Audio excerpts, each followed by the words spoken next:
한겨울 깊은 산속 눈보라 한가운데서 17살 소년 시우는 믿을 수 없는 광경을 목격했습니다. 길에서 벗어난 나무 아래 하얗게 센 머리카락의 노인이 쓰러져 있었습니다. 얼굴은 창백하게 질려 있었고 입술은 퍼렇게 변해 있었습니다. 그런데 이상한 게 있었습니다. 노인은 그 추위 속에서도 더럽고 낡은 검은 비닐봉지를 품에 꼭 안고 있었습니다. 시우가 봉지를 떼어내려 하자 거의 의식이 없던 노인이 갑자기 눈을 번쩍 뜨며 시우의 손목을 움켜쥐었습니다. 그 손은 얼음장처럼 차가웠지만 힘만큼은 죽음을 앞둔 사람이라고는 믿기지 않을 정도였습니다. 대체 뭐가 들었길래 지키려던 걸까요? 시우는 몰랐습니다. 이 노인이 누구인지, 왜 이 깊은 산속에 버려져 있었는지요. 어디서 듣고 계신지 댓글 남겨주시면 계신 곳에 행운이 가득하길 답글 따라 드리겠습니다. 17살 시우는 한겨울 새벽 깊은 산속 눈길을 홀로 걷고 있었습니다. 배달 일을 마치고 돌아가는 길이었는데 시우는 늘 이 산길을 지름길로 이용하곤 했거든요. 마을까지 돌아가면 1시간이 넘게 걸리지만 산을 넘으면 30분이면 충분했으니까요.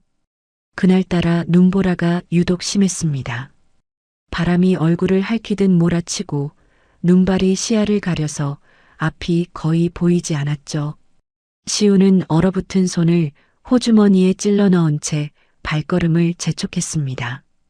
빨리 집에 가서 따뜻한 물에 손이라도 녹여야겠다는 생각뿐이었어요. 그때였습니다. 바람소리 틈으로 무언가 미세한 소리가 들려왔어요. 처음엔 짐승 소리인가 싶었습니다. 하지만 아니었어요. 그건 분명 사람의 신음소리였습니다. 시우는 발걸음을 멈추고 귀를 기울였습니다. 눈보라 속에서 그 소리를 따라가자 길에서 조금 벗어난 나무 아래 누군가가 쓰러져 있는 게 보였어요. 가까이 다가가 보니 머리가 하얗게 센 노인이었습니다. 얼굴은 눈 위에 엎어진 채 창백하게 질려 있었고 몸은 가늘게 떨리고 있었죠. 시우는 잠시 망설였습니다. 솔직히 말하면 무서웠어요. 이 깊은 산속에 왜 노인이 쓰러져 있는 건지, 혹시 무슨 위험한 상황에 휘말리는 건 아닌지 온갖 생각이 머릿속을 스쳤습니다. 그냥 지나칠까 하는 마음이 스멀스멀 올라왔습니다. 바로 그 순간 노인의 손이 시우의 바지 자락을 붙잡았습니다. 얼음장처럼 차가운 손이었어요. 시우는 놀라서 뒤로 물러서려 했지만 그 손은 마지막 힘을 다해 옷자락을 놓지 않았습니다. 시우가 노인을 자세히 살펴보니 상태가 심각했습니다. 입술은 퍼렇게 질려 있었고 온몸이 부들부들 떨리고 있었어요. 심한 저체온증이었습니다. 이대로 두면 정말 위험해 보였죠. 그런데 이상한 게 있었습니다. 노인은 그 추위 속에서도 품에 무언가를 꼭 안고 있었거든요. 더럽고 낡은 검은 비닐봉지였습니다. 시우가 노인을 일으켜 세우려고 그 봉지를 떼어내려 하자 노인이 갑자기 극심한 공포 반응을 보였습니다. 눈을 번쩍 뜨더니 시우의 손목을 세게 움켜쥐었어요. 그거 가져가면 안 돼. 노인의 목소리는 갈라지고 떨렸지만 그 안에 담긴 절박한 만큼은 분명했습니다. 시우는 순간 손을 거둘 수밖에 없었어요. 시우는 주머니에서 휴대폰을 꺼냈습니다. 119에 신고를 해야 했거든요. 하지만 화면에는 신호 없음이라는 글자만 떠 있었습니다. 이 깊은 산속에선 전화가 터질 리가 없었죠. 시우는 폰을 다시 주머니에 넣으며 고민에 빠졌습니다. 어떻게 해야 하지? 그냥 내려가서 신고할까? 하지만 그 사이에 이 할머니가 얼어 죽으면 시우의 머릿속으로 한 장면이 스쳐 지나갔습니다. 병원 복도에 누워있던 엄마의 모습이었어요. 아무도 도와주지 않았습니다. 아버지는 보호자였지만 병원비를 가지고 도박장으로 갔고 엄마는 제대로 된 치료 한 번 받지 못한 채 그렇게 눈을 감았습니다. 그때 시우는 14살이었어요. 도움이 필요한 사람을 외면하면 나중에 어떤 기분이 드는지 시우는 누구보다 잘 알고 있었습니다. 시우는 이를 악물고 노인 앞에 쪼그려 앉았습니다. 그리고 노인의 팔을 자신의 어깨에 걸쳤어요. 노인의 몸은 놀라울 정도로 가벼웠습니다. 뼈밖에 남지 않은 것 같았죠. 시우는 조심스럽게 노인을 등에 업었습니다. 할머니, 조금만 버텨요. 내가 산 아래까지 데려다 줄게요. 노인은 대답하지 않았습니다. 하지만 품에 안은 검은 봉지만큼은 여전히 놓지 않고 있었어요. 시우는 그 봉지가 신경 쓰였지만 지금은 물어볼 때가 아니었습니다. 눈보라는 점점 더 거세졌습니다. 시우의 발이 눈 속에 푹푹 빠졌고 등에 업힌 노인의 무게가 어깨를 짓눌렀어요. 숨이 턱까지 차올랐지만 시우는 멈추지 않았습니다. 한 발 한 발 이를 악물고 산을 내려갔습니다. 그때 등 뒤에서 노인이 잠결에 무언가를 중얼거렸습니다. 가족이란 게 그런 거냐? 시우는 그 말을 듣고 걸음을 멈췄습니다. 눈보라 속에서 시우의 입술이 움직였어요.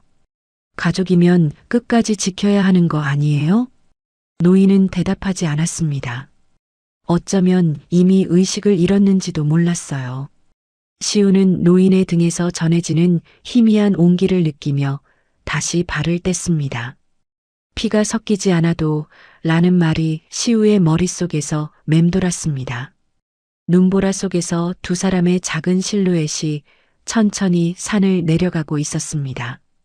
아무도 모르는 한겨울 새벽 깊은 산속에서 시작된 이 만남이 훗날 얼마나 큰 파장을 일으킬지 이때의 시우는 전혀 알지 못했습니다. 시우가 할머니를 데려간 곳은 산 아래 오래된 빈집이었습니다. 한때 누군가 살았던 흔적이 남아 있었지만 지금은 먼지만 수북이 쌓여 있었죠. 시우는 이 집을 잘 알고 있었어요. 배달 다니면서 우연히 발견한 곳이었거든요. 전기도 물도 끊긴 지 오래였지만 최소한 눈보라는 피할 수 있었습니다. 시우는 할머니를 낡은 이불 위에 눕히고 자신의 외투까지 덮어주었습니다. 할머니의 체온이 조금씩 돌아오는 게 느껴졌어요. 하지만 시우는 편하게 잠들 수가 없었습니다. 이 할머니가 누구인지, 왜 그 깊은 산속에 쓰러져 있었는지, 그리고 저 검은 봉지 안에는 대체 뭐가 들어있는 건지 온통 의문뿐이었거든요. 시우의 삶은 원래부터 불안정했습니다. 아버지는 도박에 빠져서 어머니의 병원비를 모두 날렸고 어머니는 제대로 된 치료 한 번 받지 못한 채 세상을 떠났어요. 그 뒤로 아버지마저 빚쟁이들에게 쫓기다 사라져버렸고 시우는 14살에 혼자가 되었습니다. 고아원에 가는 대신 시우는 숨어 살기를 택했어요. 나이를 속이고 배달 일을 하면서 하루하루를 버텼습니다. 누구도 믿지 않았고 누구에게도 기대지 않았죠. 특히 병원이라는 곳은 시우에게 불신의 대상이었습니다. 돈이 없으면 사람이 죽어가도 외면하는 곳, 보호자가 책임을 다하지 않으면 환자를 내쫓는 곳, 그게 시우가 아는 병원이었거든요. 그래서 시우는 할머니를 병원에 데려갈 생각을 하지 않았습니다. 아니, 하고 싶지 않았다는 게 맞을 거예요. 이틀째 되던 날 할머니가 처음으로 눈을 떴습니다. 하지만 눈빛이 흐릿했어요. 시우를 보면서도 시우를 보지 못하는 것 같았죠. 할머니는 주변을 두리번거리다가 품에 검은 봉지가 있는지 확인하고 나서야 한숨을 내쉬었습니다. 시우가 조심스럽게 물었습니다. 할머니, 이름이 뭐예요? 어디서 오신 거예요? 할머니는 대답하지 않았습니다. 아니, 대답하지 못하는 것처럼 보였어요. 이름을 묻자 눈동자가 흔들렸고 입술이 달싹거렸지만 말이 나오지 않았습니다. 마치 기억이 흐릿하게 뿌옇게 가려진 것 같았어요. 그런데 이상한 점이 있었습니다. 할머니는 특정 단어에 유독 예민하게 반응했거든요. 시우가 무심코 병원이라는 말을 꺼내자 할머니의 손이 부들부들 떨리기 시작했습니다. 정책이라는 단어에는 숨이 가빠졌고 서류라는 말에는 눈을 질끈 감았어요. 그리고 할머니에게는 무의식적인 습관이 있었습니다. 가만히 있을 때면 자신의 손등을 쓰다듬거나 손목에 맥을 짚곤 했어요. 마치 오랫동안 그 동작을 반복해온 사람처럼 자연스러웠습니다. 시우는 그 모습을 보면서 할머니가 평범한 사람이 아닐 거라는 직감이 들었어요. 사흘째 되던 날 밤 시우는 할머니가 잠든 틈을 타서 검은 봉지에 손을 뻗었습니다. 대체 뭐가 들어있길래 저렇게 목숨처럼 붙들고 있는 걸까? 궁금증을 참을 수가 없었거든요. 그런데 손가락이 봉지에 닿는 순간 할머니가 벌떡 일어났습니다. 잠들어 있던 게 아니었어요. 할머니는 시우의 손목을 세게 움켜쥐며 눈을 부릅떴습니다. 안 돼. 할머니의 목소리는 낮았지만 단호했습니다. 시우는 놀라서 손을 걷었어요. 할머니는 봉지를 다시 품에 끌어안으며 중얼거렸습니다. 내 이름으로 해야 해. 시우는 그 말의 의미를 알 수 없었습니다. 하지만 한 가지는 확실했어요. 저 봉지 안에는 단순한 물건이 아니라 할머니의 모든 것이 담겨 있다는 것, 그리고 할머니는 무언가를 지독하게 두려워하고 있다는 것이었습니다. 그렇게 일주일이 흘렀습니다. 시우는 배달 일을 계속하면서 틈틈이 음식과 물을 구해왔고 할머니는 조금씩 기력을 회복해 갔어요. 두 사람은 말이 많지 않았습니다. 하지만 묘하게 서로의 존재에 익숙해져 갔죠. 그날도 시우는 배달을 마치고 돌아와 낡은 라디오를 켰습니다. 빈집에 유일하게 남아있던 물건이었는데 간신히 전파가 잡혀서 뉴스 정도는 들을 수 있었거든요. 그런데 라디오에서 흘러나온 뉴스가 시우의 발걸음을 멈추게 했습니다. 사회공헌 의료인으로 존경받는 박기태 병원장이 오늘 저소득층 무료 진료 확대를 발표했습니다. 박 병원장은 의료 사각지대에 놓인 이웃들을 위해 앞으로도 최선을 다하겠다고 밝혔습니다. 시우의 얼굴이 굳어졌습니다. 병원 이름이 언급되는 순간 시우는 그 이름을 단번에 알아봤거든요. 그곳은 엄마가 마지막으로 실려갔던 병원이었습니다. 돈이 없다는 이유로 응급실에서 3시간이나 방치되었던 그 병원, 보호자가 수술 동의서에 사인을 안 한다며 치료를 미루던 그 병원이었어요. 이 병원, 엄마가 죽은 병원이야. 시우가 나지막이 중얼거렸습니다. 그 순간 뒤에서 이상한 소리가 들렸어요. 돌아보니 할머니가 몸을 웅크린 채 숨을 헐떡이고 있었습니다. 얼굴이 새하얗게 질려 있었고 온몸이 나뭇잎처럼 떨리고 있었어요. 그놈, 그 병원. 할머니의 입에서 흘러나온 말이었습니다. 시우는 순간 온몸에 소름이 돋았어요. 할머니의 반응이 너무 과했거든요. 단순히 병원이라는 단어에 반응하는 수준이 아니었습니다. 마치 그 병원과 할머니 사이에 뭔가 깊은 연결고리가 있는 것처럼 보였어요. 시우는 할머니 곁으로 다가가 어깨를 붙잡았습니다. 할머니, 괜찮아요? 저 병원이랑 무슨 관계가 있어요? 할머니는 대답하지 않았습니다. 다만 떨리는 손으로 검은 봉지를 더 세게 끌어안았을 뿐이었어요. 그날 밤 시우는 잠을 이룰 수 없었습니다. 엄마를 죽게 만든 병원과 이 할머니 사이에 무슨 일이 있는 건지, 그리고 저 봉지 안에는 대체 무엇이 들어있는 건지 알면 알수록 더 깊은 수렁으로 빠져드는 기분이었습니다. 하지만 이때까지만 해도 시우는 몰랐습니다. 이 만남이 자신의 삶을 완전히 뒤바꿔 놓을 거라는 것을, 그리고 저 검은 봉지 안에 숨겨진 진실이 얼마나 거대한 것인지를 말이에요. 시우는 며칠 동안 잠을 제대로 자지 못했습니다. 라디오에서 흘러나온 그 병원 이름이 머릿속에서 떠나지 않았거든요. 엄마가 죽어가던 그 병원, 그리고 그 이름만 들어도 공황 상태에 빠지는 할머니. 이 둘 사이에 무슨 연결고리가 있는 건지 알 수 없었지만 뭔가 심상치 않다는 건 확실했습니다. 시우는 고민에 빠졌습니다.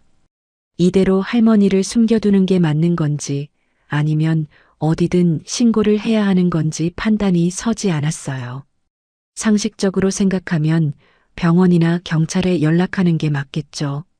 하지만 시우에게 병원이라는 곳은 믿을 수 있는 곳이 아니었습니다. 돈이 없으면 사람 목숨도 외면하는 곳, 그게 시우가 경험한 병원이었으니까요. 게다가 할머니는 병원 이야기만 나오면 상태가 급격히 나빠졌습니다. 숨이 가빠지고 눈동자가 흔들리면서 온몸을 부들부들 떨었어요. 어느 날 시우가 조심스럽게 병원에 가봐야 하지 않겠냐고 물었을 때 할머니는 시우의 손목을 세게 움켜쥐며 말했습니다. 돌아가면 죽어. 그곳에 돌아가면 나는 죽는다. 할머니의 눈에는 공포가 가득했습니다. 그건 단순한 병원 공포증 같은 게 아니었어요. 마치 그곳에서 무슨 끔찍한 일을 당한 사람의 눈빛이었습니다. 시우는 더 이상 병원 이야기를 꺼내지 못했습니다. 하지만 동시에 두려움도 밀려왔어요. 과연 내가 이 할머니를 책임질 수 있을까? 17살의 고아나 다름없는 내가 병도 모르고 정체도 모르는 노인을 끝까지 돌볼 수 있을까? 시우는 자신이 없었습니다.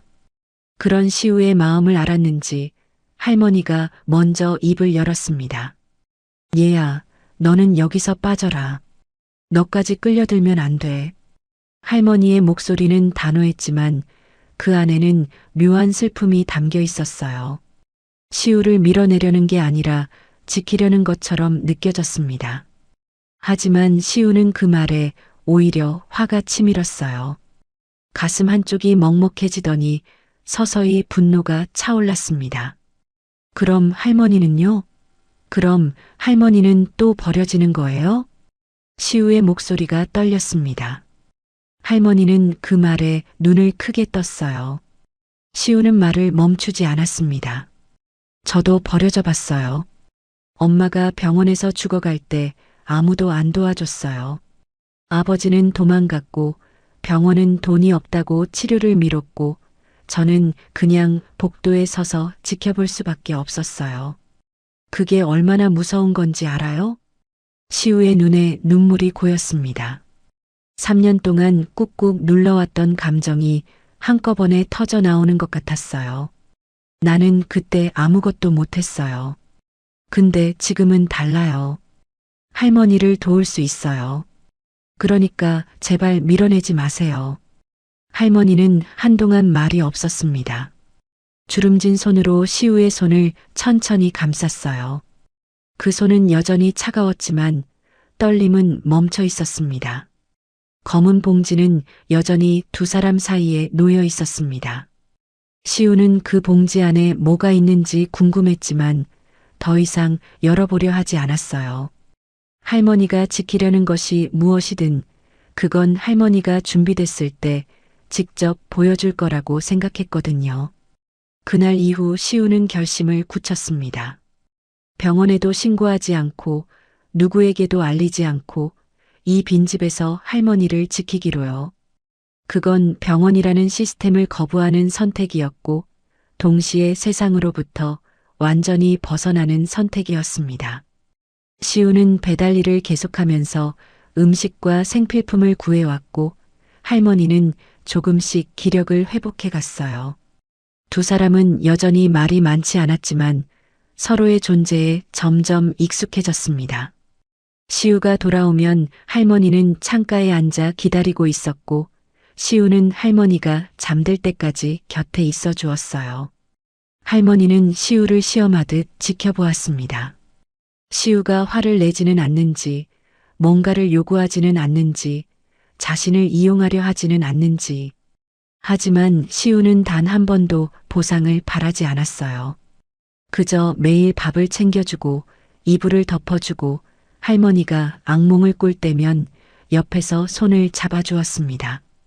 그러던 어느 날 할머니가 처음으로 시우에게 물었습니다. 왜 이러는 거니? 나 같은 늙은이한테 왜 이렇게까지 하는 거야? 시우는 잠시 생각하다가 대답했어요. 모르겠어요.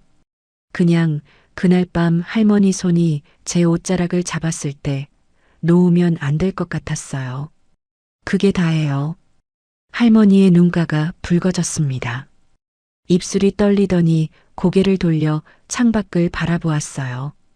시우는 할머니가 우는 건지 아닌지 알 수 없었지만 더 이상 묻지 않았습니다. 세상에서 시우와 할머니는 사라진 것이나 다름없었습니다. 아무도 이 빈집에 두 사람이 숨어 있다는 걸 몰랐어요. 한편 텔레비전 속에서는 박기태 병원장이 여전히 사회공헌 의료인으로 칭송받고 있었습니다. 가난한 이웃을 위한 무료 진료, 저소득층 의료 지원 확대, 화면 속 그의 얼굴은 언제나 온화한 미소를 띠고 있었죠. 하지만 시우는 알고 있었습니다. 저 미소 뒤에 뭔가 숨겨져 있다는 것을. 엄마가 죽어갈 때 외면했던 그 병원이 지금은 영웅 행세를 하고 있다는 것을. 그리고 할머니가 저 병원 이름만 들어도 공포에 떠는 이유가 반드시 있을 거라는 것을. 진실은 아직 검은 봉지 안에 봉인되어 있었습니다. 하지만 시우는 느꼈어요. 언젠가 그 봉지가 열리는 날 모든 것이 바뀔 거라는 것을.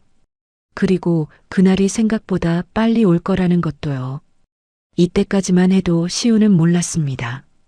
자신이 선택한 이 길이 얼마나 위험한 것인지, 그리고 저 텔레비전 속 온화한 미소의 남자가 얼마나 무서운 사람인지를 말이에요. 할머니가 처음으로 시우에게 과거를 물은 건 함께 지낸 지 2주일쯤 됐을 때였습니다. 그날 밤 시우는 배달을 마치고 돌아와 차가운 밥을 혼자 먹고 있었어요. 할머니는 창가에 앉아 시우를 말없이 바라보다가 조용히 입을 열었습니다. 너 아까 병원 이야기할 때 엄마가 돌아가셨다고 했지. 무슨 일이 있었던 거니? 시우는 밥을 먹던 손을 멈췄습니다. 한동안 대답하지 않았어요. 누군가에게 엄마 이야기를 한 적이 거의 없었거든요. 하지만 할머니의 눈빛이 묘하게 따뜻했습니다. 캐묻는 게 아니라 진심으로 듣고 싶어 하는 것 같았어요. 시우는 천천히 입을 열었습니다. 3년 전이에요.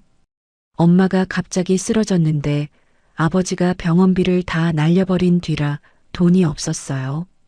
응급실에 갔는데 보호자 서명이 필요하다면서 치료를 미루더라고요.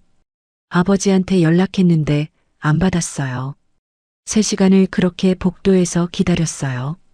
시우의 목소리가 점점 낮아졌습니다. 나중에 아버지가 왔는데 수술 동의서에 사인을 안 하겠다고 했어요. 돈이 없으니까요. 병원에서는 그럼 어쩔 수 없다면서 엄마를 그냥 병실에 눕혀뒀어요. 그렇게 이틀 만에 엄마가 돌아가셨어요. 할머니는 아무 말도 하지 않았습니다. 하지만 주름진 손이 가늘게 떨리고 있었어요. 시우는 그 떨림을 눈치채지 못한 채 말을 이었습니다. 그 병원 이름이요. 라디오에서 나온 그 병원이에요. 사회공헌 의료인이라면서 상 받고 인터뷰하던 그 병원장 있잖아요. 그 사람 병원에서 엄마가 죽었어요. 시우가 고개를 들었을 때 할머니의 얼굴이 창백하게 질려 있었습니다. 입술이 파르르 떨리고 있었고 눈동자가 흔들리고 있었어요. 마치 큰 충격을 받은 사람처럼 보였습니다. 할머니, 괜찮아요? 시우가 다가가려 하자 할머니가 손을 들어 제지했습니다. 그리고 힘겹게 입을 열었어요. 그 병원. 할머니의 목소리가 갈라졌습니다. 그 병원은 내가 만든 곳이다. 시우는 그 말을 이해하지 못했습니다. 아니, 이해할 수가 없었어요. 눈앞에 있는 이 초라한 노인이 그 거대한 병원을 만들었다니 도무지 믿기지 않았거든요. 무슨 말이에요? 할머니가 그 병원을 만들었다고요? 할머니는 대답하지 않았습니다. 대신 창밖을 바라보며 한숨을 내쉬었어요. 그 한숨에는 수십 년의 세월이 담겨 있는 것 같았습니다. 그날 이후로 할머니는 더 이상 병원 이야기를 하지 않았습니다. 하지만 대신 다른 것들을 가르쳐 주기 시작했어요. 처음에는 사소한 것들이었습니다. 손을 어떻게 잡아야 상대방이 편안함을 느끼는지, 눈을 어떻게 맞춰야 진심이 전해지는지, 아픈 사람 곁에서 어떤 표정을 지어야 하는지. 시우는 의아했습니다. 왜 이런 걸 가르쳐 주는 건지 이해할 수 없었거든요. 하지만 할머니가 시키는 대로 따라했어요. 사람이 아플 때 가장 필요한 건 약이 아니야. 할머니가 시우의 손을 잡으며 말했습니다. 누군가 곁에 있다는 느낌, 혼자가 아니라는 확신, 그게 사람을 살리는 거란다. 의술은 그 다음이야. 시우는 그 말을 듣고 묘한 기분이 들었습니다. 할머니의 손에서 전해지는 온기가 낯설지 않았거든요. 마치 오래전에 잃어버렸던 무언가를 다시 찾은 것 같았어요. 할머니는 시우에게 아무것도 요구하지 않았습니다. 밥을 해달라거나 청소를 해달라는 말도 없었고 자신이 누군지 알아달라는 말도 없었어요. 그저 시우가 돌아오면 반가운 눈빛으로 맞이해주고 시우가 지쳐 있으면 아무 말 없이 곁에 앉아 있어 주었습니다. 시우는 난생 처음 인정받는 느낌을 받았습니다. 엄마가 돌아가신 뒤로 누구도 시우를 제대로 봐주지 않았거든요. 세상은 시우를 골칫덩이 취급했고 복지 시스템은 시우를 숫자로만 취급했어요. 하지만 할머니는 달랐습니다. 시우를 한 명의 사람으로, 상처받은 아이로, 그리고 누군가를 지킬 수 있는 존재로 봐주었어요. 어느 날 밤 할머니가 악몽을 꾸며 신음하기 시작했습니다. 시우는 할머니 곁으로 다가가 조심스럽게 손을 잡았어요. 할머니가 가르쳐 준 대로 너무 세지 않게, 하지만 존재감이 느껴지도록. 할머니, 괜찮아요. 제가 여기 있어요. 할머니의 떨림이 조금씩 가라앉았습니다. 눈을 뜬 할머니는 시우의 손을 내려다보다가 희미하게 미소 지었어요. 잘하는구나. 그 짧은 말 한마디가 시우의 가슴에 깊이 박혔습니다. 누군가에게 잘한다는 말을 들은 게 얼마만인지 기억도 나지 않았거든요. 시우는 조금씩 변하고 있었습니다. 예전에는 누구도 믿지 않았고 누구에게도 기대지 않았어요. 하지만 할머니와 함께 지내면서 사람을 돌보는 법, 그리고 돌봄을 받아들이는 법을 배워가고 있었습니다. 검은 봉지는 여전히 할머니의 곁에 있었습니다. 시우는 더 이상 그 봉지에 손을 대지 않았어요. 할머니가 준비됐을 때 직접 열어줄 거라고 믿었거든요. 그리고 그 안에 무엇이 있든 할머니 곁에 있기로 이미 마음먹었으니까요. 하지만 시우는 아직 몰랐습니다. 할머니가 만들었다는 그 병원과 할머니 사이에 얼마나 깊고 어두운 역사가 있는지, 그리고 그 역사가 자신의 엄마와도 연결되어 있다는 것을. 진실은 아직 검은 봉지 안에 잠들어 있었고 그 봉지가 열리는 순간 모든 것이 뒤집힐 거라는 것을 시우는 알지 못했습니다. 할머니의 기억은 조금씩, 아주 조금씩 돌아오고 있었습니다. 하지만 그 과정은 순탄하지 않았어요. 기억이 돌아올 때마다 할머니는 악몽에 시달렸고 때로는 한밤중에 벌떡 일어나 알 수 없는 말을 중얼거리곤 했습니다. 어느 날 밤 할머니가 잠결에 이상한 말을 했어요. 회의실, 그 서류, 내 도장이 찍혀 있었어. 근데 난 그런 지시를 한 적이 없는데. 시우는 귀를 기울였습니다. 할머니는 눈을 감은 채 계속 중얼거렸어요. 무료 진료 삭제하라고 했대. 내 이름으로. 근데 난 안 했어. 난 그런 지시를 한 적이 없어. 시우는 심장이 빠르게 뛰는 걸 느꼈습니다.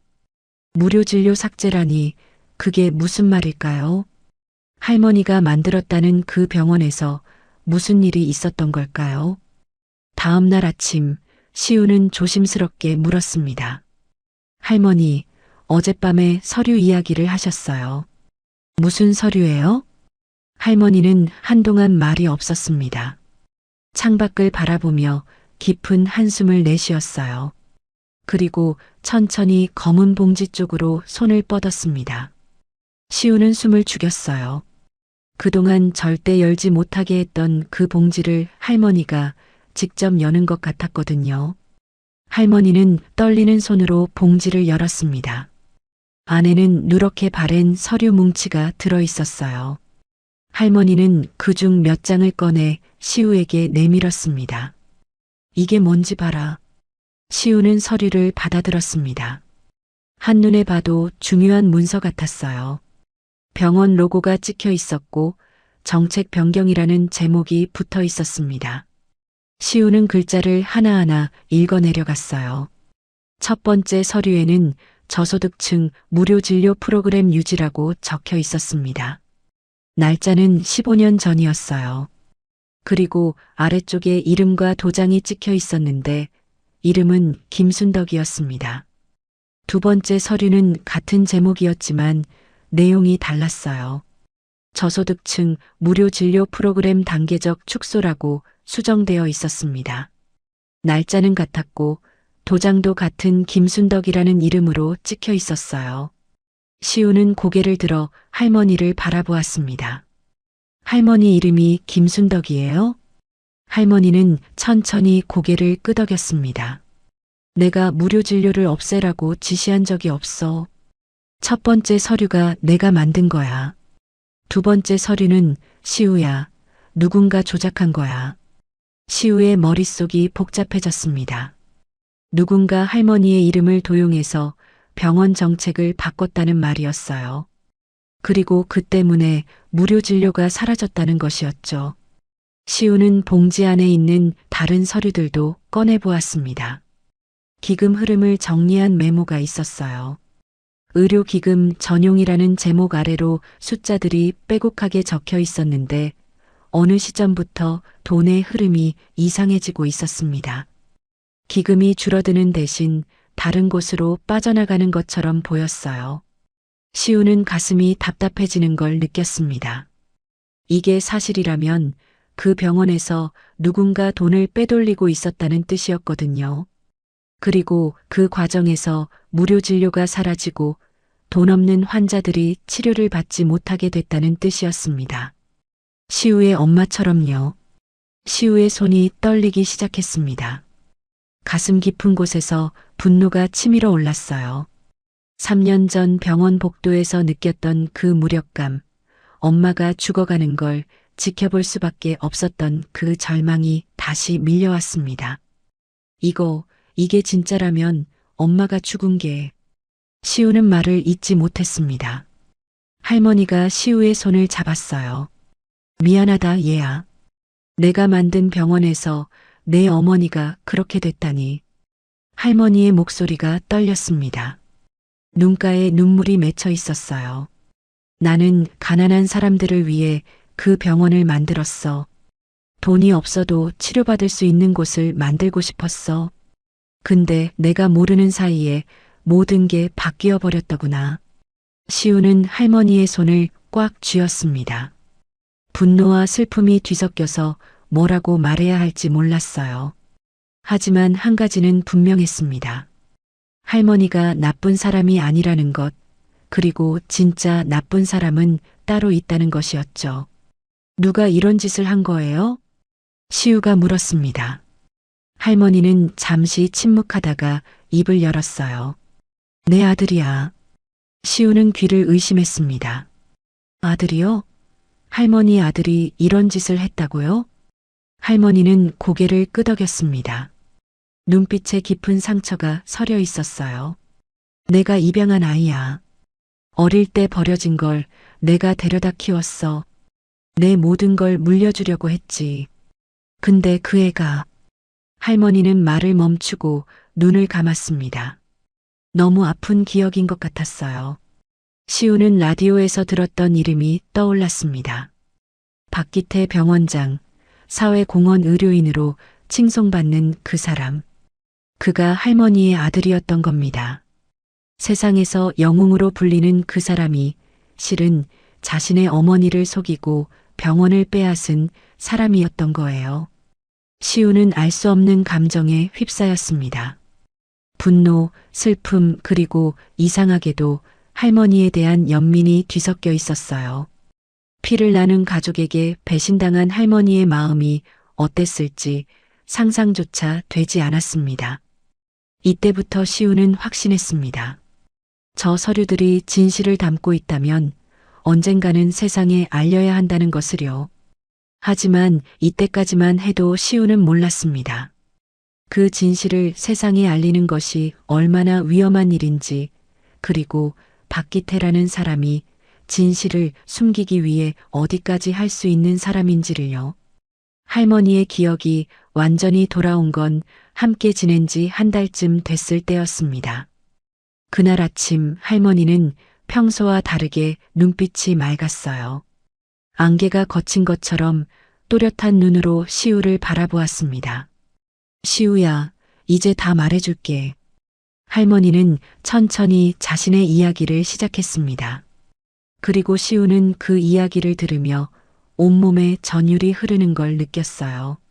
할머니의 본명은 김순덕이었습니다. 젊은 시절 한의학을 공부해서 손꼽히는 명의가 되었고 사업 수완도 뛰어나 큰 재산을 모았어요. 하지만 순덕 할머니에게 돈은 목적이 아니었습니다. 가난해서 치료받지 못하고 죽어가는 사람들을 너무 많이 봤기 때문이었죠. 그래서 순덕 할머니는 자신의 전 재산을 털어 병원을 세웠습니다. 돈이 없어도 누구나 치료받을 수 있는 병원, 그게 순덕 할머니의 꿈이었어요. 병원은 빠르게 성장했고 저소득층 무료 진료 프로그램으로 전국적인 명성을 얻었습니다. 문제는 아들이었습니다. 순덕 할머니는 평생 결혼을 하지 않았지만 40대 중반에 버려진 아이 하나를 입양했어요. 그 아이가 바로 박기태였습니다. 기태는 영리한 아이였어요. 공부도 잘했고 사람들 앞에서 말도 잘했죠. 순덕 할머니는 기태를 자신의 후계자로 키웠습니다. 병원 경영을 가르치고 의료 철학을 전수하고 언젠가는 병원을 물려줄 생각이었어요. 하지만 기태의 속마음은 달랐습니다. 기태는 돈에 관심이 있었어요. 병원이 벌어들이는 수익, 기금에 쌓이는 돈, 그게 기태의 눈에는 그냥 묶여있는 돈덩어리로 보였던 거죠. 기태가 변하기 시작한 건 30살이 넘어서부터였습니다. 병원 경영에 본격적으로 참여하면서 순덕 할머니 몰래 일을 벌이기 시작했어요. 무료 진료 예산을 슬쩍 줄이고 기금 일부를 다른 곳으로 빼돌리고 서류를 조작해서 자신의 이름으로 공을 돌렸습니다. 순덕 할머니가 이상함을 눈치챘을 때는 이미 늦었습니다. 기태는 병원 이사회를 자기 사람들로 채워놓은 뒤였고 순덕 할머니의 권한은 이름뿐이었어요. 그리고 결정적인 일이 벌어졌습니다. 순덕 할머니가 기태의 비리를 문제 삼으려 하자 기태가 먼저 손을 썼던 거예요. 순덕 할머니를 치매 환자로 몰아갔습니다. 시우는 그 말에 숨이 막혔어요. 치매요? 할머니가 치매가 아니잖아요. 순덕 할머니는 씁쓸하게 웃었습니다. 아니었지. 그런데 그 애가 나한테 약을 먹였어. 무슨 약인지는 나도 몰라. 먹으면 기억이 흐릿해지고 사람을 못 알아보게 되고 이상한 소리를 하게 되는 약이었어. 순덕 할머니의 목소리가 떨렸습니다. 처음엔 내가 미쳐가는 줄 알았어. 기억이 끊기고 낮과 밤이 헷갈리고 내가 누군지도 모르겠더라고. 기태가 의사들을 데려와서 검사를 시켰는데 다들 치매라고 했어. 나는 아니라고 소리쳤지만 아무도 안 믿었어. 시우는 주먹을 꽉 쥐었습니다. 분노가 치밀어 올랐지만 동시에 너무나 슬펐어요. 자기가 키운 아들에게 그런 짓을 당한 할머니의 마음이 어땠을지 상상조차 되지 않았거든요. 그래서 산에서 쓰러져 있었던 거예요? 순덕 할머니는 고개를 끄덕였습니다. 기태가 나를 요양원에 넣었어. 아무도 날 찾지 못하는 깊은 산속 요양원이었지. 거기서 계속 약을 먹였어. 나는 점점 사람이 아닌 게 됐어. 할머니는 잠시 말을 멈추고 창밖을 바라보았습니다. 그런데 어느 날 약을 주는 간호사가 실수로 용량을 적게 줬어. 그때 잠깐 정신이 돌아왔지. 나는 그 틈을 타서 도망쳤어. 서류들만 챙겨서. 그리고 산을 헤매다가 쓰러진 거야. 시우는 모든 게 연결되는 걸 느꼈습니다. 할머니가 왜 그토록 검은 봉지를 목숨처럼 붙들고 있었는지, 왜 병원 이름만 들어도 공황에 빠졌는지, 이제 다 이해가 됐어요. 그 봉지 속 서류가 증거인 거죠? 순덕 할머니가 고개를 끄덕였습니다. 그래. 기태가 저지른 모든 일의 증거야. 서류 조작, 기금 횡령, 내 이름 도용, 그리고 나를 가둔 것까지. 시우는 할머니의 손을 꽉 잡았습니다. 이제 어떻게 할 거예요? 순덕 할머니는 시우를 바라보았습니다. 눈빛에 오랜만에 힘이 실려 있었어요. 진실을 밝혀야지. 그 애가 뭘 했는지 세상에 알려야 해. 그래야 나처럼 당하는 사람이 없어질 테니까. 시우는 고개를 끄덕였습니다. 두려웠지만 동시에 뭔가 뜨거운 것이 가슴속에서 타오르는 걸 느꼈어요. 하지만 이때까지만 해도 두 사람은 몰랐습니다. 기태가 이미 움직이기 시작했다는 것을요. 산속 요양원에서 환자가 실종됐다는 보고를 받은 기태는 즉시 사람들을 풀었습니다. 그리고 그 추적의 손길이 서서히 이 작은 빈집을 향해 다가오고 있었어요. 위험은 생각보다 가까이 와 있었습니다. 기태는 어머니가 사라졌다는 보고를 받은 순간부터 불안에 시달렸습니다. 산속 요양원에서 치매 환자가 실종됐다는 건 단순한 사건이 아니었거든요. 그 환자가 바로 자신의 어머니이고 그 어머니가 자신의 모든 비밀을 알고 있다는 게 문제였습니다. 기태는 즉시 측근들을 불러 모았습니다. 표면적으로는 어머니를 찾는 것처럼 보였지만 실제 목적은 달랐어요. 어머니가 가지고 있을지 모르는 서류들, 그것들을 반드시 회수해야 했습니다. 찾아. 어디에 숨어 있든 찾아내. 기태의 목소리는 차가웠습니다. 측근들은 고개를 숙이고 흩어졌어요. 한편 시우는 아무것도 모른 채 평소처럼 배달 일을 다니고 있었습니다. 그날도 오토바이를 몰고 동네 곳곳을 누비며 음식을 배달했어요. 하지만 이상한 일이 일어났습니다. 며칠 전부터 낯선 사람들이 동네에서 어슬렁거리고 있었거든요. 처음에는 대수롭지 않게 생각했어요. 그런데 그 사람들이 자꾸 시우를 쳐다보는 것 같았습니다. 배달을 마치고 돌아오는 길에도, 가게에서 물건을 살 때도 누군가 뒤를 밟는 듯한 느낌이 들었어요. 시우는 불안해지기 시작했습니다. 혹시 할머니와 관련된 사람들일까? 아니면 그냥 기분 탓일까? 확신할 수 없었지만 조심해야겠다는 생각이 들었어요. 그날 밤 시우는 빈집으로 돌아오면서 평소보다 더 조심스럽게 움직였습니다. 주변을 살피고 뒤를 돌아보고 혹시 따라오는 사람이 없는지 확인했어요. 다행히 아무도 없는 것 같았습니다. 집에 들어서자 순떡 할머니가 창가에 앉아 기다리고 있었어요. 시우의 얼굴을 보더니 금방 표정이 어두워졌습니다. 무슨 일 있니? 시우는 잠시 망설이다가 솔직하게 말했어요. 요즘 이상한 사람들이 동네에서 어슬렁거려요. 저를 쳐다보는 것 같기도 하고. 순덕 할머니의 얼굴이 굳어졌습니다. 창백해진 얼굴로 한동안 말이 없었어요. 그리고 천천히 입을 열었습니다. 기태야, 그 애가 사람을 풀었구나. 시우의 심장이 덜컥 내려앉았습니다. 저희를 찾고 있는 거예요? 순덕 할머니는 고개를 끄덕였습니다.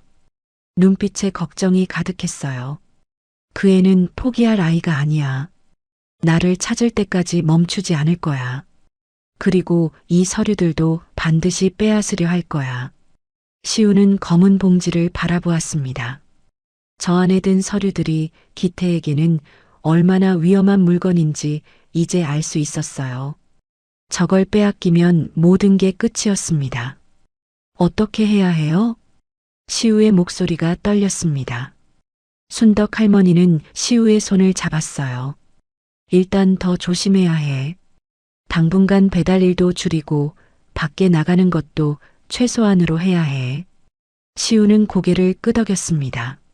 하지만 마음 한구석이 무거웠어요. 배달 일을 안 하면 돈을 벌 수가 없었거든요. 그럼 먹을 것도 구할 수 없었습니다. 며칠 뒤 시우의 불안은 현실이 되었습니다. 배달 일을 하던 가게 사장님이 시우를 불렀어요. 시우야, 오늘 이상한 사람들이 왔다 갔어. 너에 대해서 물어보더라고. 시우는 가슴이 철렁했습니다. 뭐라고 물어봤는데요? 어디 사는지, 가족은 있는지, 그런 거. 나는 모른다고 했어. 근데 왜 그런 사람들이 너를 찾는 거야? 시우는 대답하지 못했습니다. 머릿속이 하얘졌어요. 그들이 벌써 여기까지 온 거였습니다. 시우는 급하게 집으로 돌아왔습니다. 순덕 할머니에게 이 사실을 알려야 했어요. 집에 도착하자마자 문을 열었는데 이상한 광경이 눈에 들어왔습니다. 순덕 할머니가 바닥에 쓰러져 있었어요. 할머니? 시우는 달려가서 할머니를 일으켰습니다. 다행히 숨은 쉬고 있었어요. 하지만 얼굴이 창백하고 땀에 젖어 있었습니다. 몸이 심하게 떨리고 있었어요. 할머니, 정신 차려요. 할머니. 순덕 할머니가 힘겹게 눈을 떴습니다. 눈동자가 흔들리고 있었어요.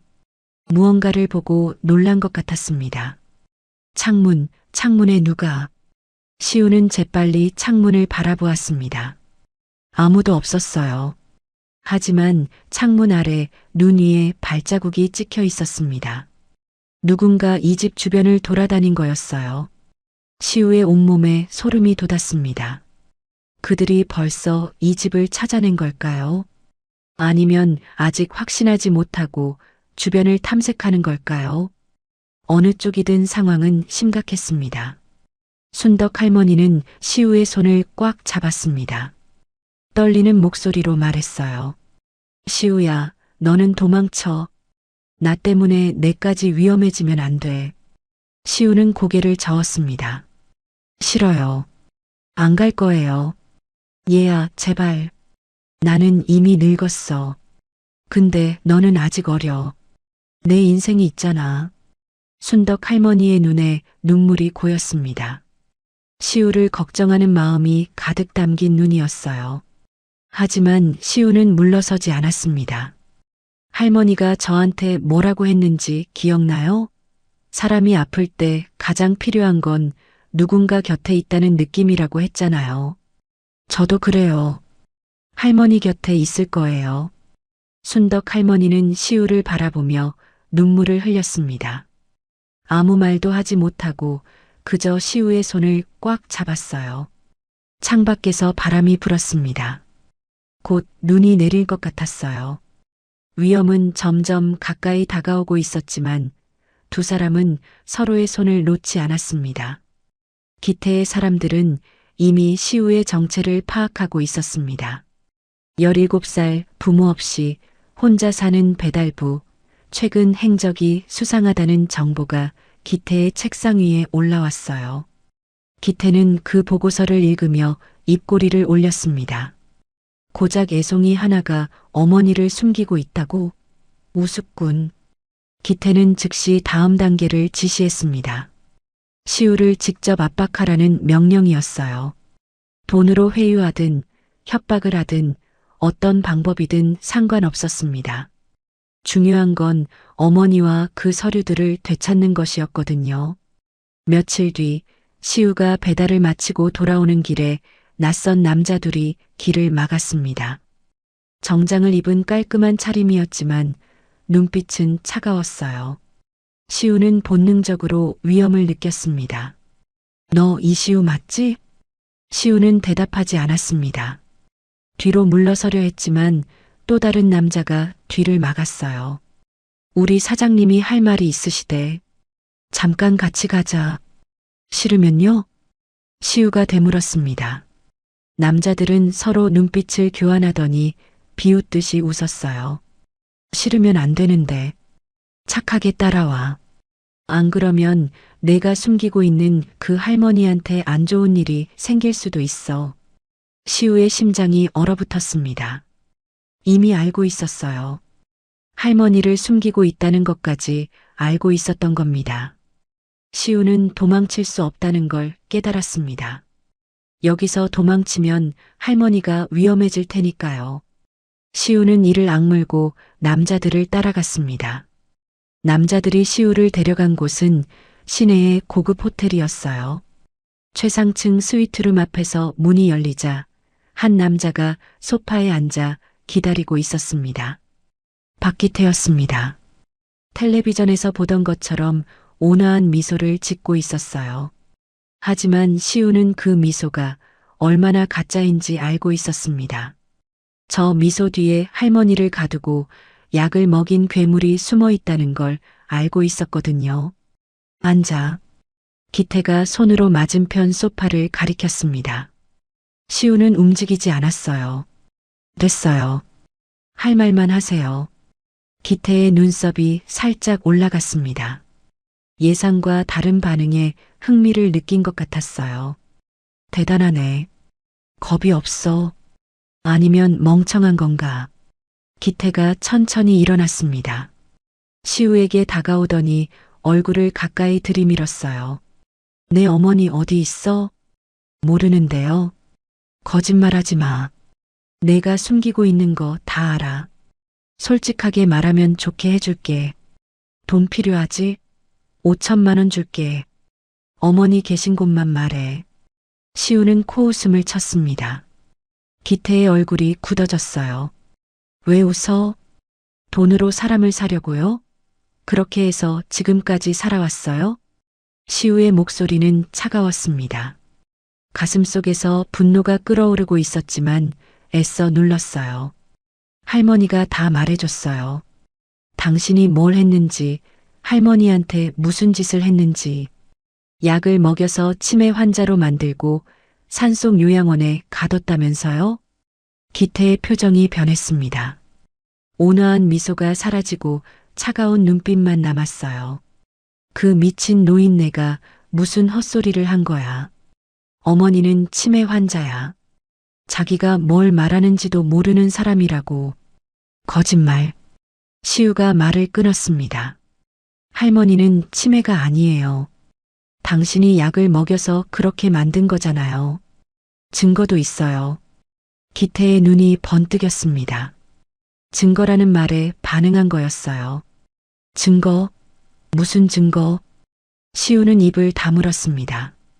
더 말하면 안 된다는 걸 알았거든요. 기태는 시우의 얼굴을 뚫어지게 쳐다보다가 한숨을 내쉬었어요. 좋아. 착하게 말하면 좋게 끝내려고 했는데 내가 원하는 대로 해주지. 기태가 손가락을 튕겼습니다. 문이 열리고 남자들이 들어왔어요. 이 애를 경찰에 넘겨. 미성년자 유괴 혐의로. 시우는 눈이 커졌습니다. 유괴요? 무슨 소리예요? 치매에 걸린 노인을 유인해서 가둬놨잖아. 그건 유괴야. 보호자인 내가 고소하면 넌 끝이야. 시우는 말문이 막혔습니다. 기태가 이런 식으로 나올 줄은 몰랐어요. 법을 이용해서 시우를 범죄자로 만들려는 거였습니다. 잠깐만요. 할머니는 제가 구한 거예요. 산에서 쓰러져 있는 걸 제가 살린 거라고요. 증거 있어? 목격자 있어? 기태가 비웃었습니다. 없지. 그럼 끝이야. 법은 증거로 말하는 거거든. 시우는 주먹을 꽉 쥐었습니다. 분노와 억울함이 뒤섞여서 눈앞이 아찔했어요. 하지만 어떻게 할 수가 없었습니다. 돈도 없고 힘도 없고 법도 모르는 17살짜리가 할 수 있는 게 뭐가 있겠어요. 기태가 시우의 귀에 대고 속삭였습니다. 마지막으로 기회를 줄게. 어머니 어디 있어? 말하면 고소 취하해 줄게. 시우는 이를 악물었습니다. 머릿속에 할머니의 얼굴이 떠올랐어요. 시우를 믿어주던 눈빛, 손을 잡아주던 따뜻함, 잘한다고 말해주던 목소리. 시우는 입을 열었습니다. 몰라요. 진짜로 몰라요. 기태의 얼굴이 일그러졌습니다. 시우는 거짓말을 하고 있었고 기태도 그걸 알고 있었어요. 하지만 시우는 끝까지 말하지 않았습니다. 그래, 그럼 내 선택이니까. 기태가 남자들에게 고개를 끄덕였습니다. 시우는 그대로 경찰서로 끌려갔어요. 호텔을 나서면서 시우는 창밖에 하늘을 올려다보았습니다. 먹구름이 몰려오고 있었어요. 할머니, 조금만 기다려요. 반드시 돌아갈게요. 시우는 속으로 그렇게 다짐했습니다. 시우가 경찰서에 끌려간 사이 순떡 할머니에게도 위기가 닥쳤습니다. 기태는 시우만 압박한 게 아니었거든요. 다른 한편으로는 빈집의 위치를 추적하고 있었어요. 그날 밤 순덕 할머니가 혼자 창밖을 바라보고 있을 때 문이 벌컥 열렸습니다. 낯선 남자 셋이 들이닥쳤어요. 할머니는 놀라서 뒤로 물러섰지만 도망칠 곳이 없었습니다. 어머님, 오랜만입니다. 가운데 서 있던 남자가 말했어요. 병원에서 보던 얼굴이었습니다. 기태의 측근이었죠. 기태가 보내신 겁니까? 순덕 할머니의 목소리는 떨리지 않았습니다. 오히려 차분했어요. 남자는 고개를 끄덕였습니다. 아드님께서 걱정을 많이 하고 계십니다. 모시러 왔습니다. 나는 안 갑니다. 선택권이 없으십니다. 어머님. 남자가 손짓을 하자 다른 둘이 할머니에게 다가왔습니다. 순덕 할머니는 검은 봉지를 품에 꼭 안았어요. 이건 절대 빼앗길 수 없었습니다. 하지만 힘으로는 상대가 되지 않았습니다. 남자들이 할머니의 팔을 붙잡았고 다른 하나가 봉지를 빼앗으려 했어요. 할머니는 있는 힘껏 봉지를 움켜쥐었습니다. 안 돼. 이건 안 돼. 그 순간 남자 하나가 주머니에서 뭔가를 꺼냈습니다. 주사기였어요. 순덕 할머니는 눈이 커졌습니다. 그 약이 뭔지 알고 있었거든요. 요양원에서 자신을 치매 환자로 만들던 바로 그 약이었습니다. 어머님, 이러시면 힘드십니다. 조용히 주무시는 게 좋을 것 같습니다. 남자가 주사기를 들어 올렸습니다. 순덕 할머니는 몸부림쳤지만 남자들의 힘에 제압당했어요. 주사 바늘이 팔에 닿으려는 순간 멈춰요.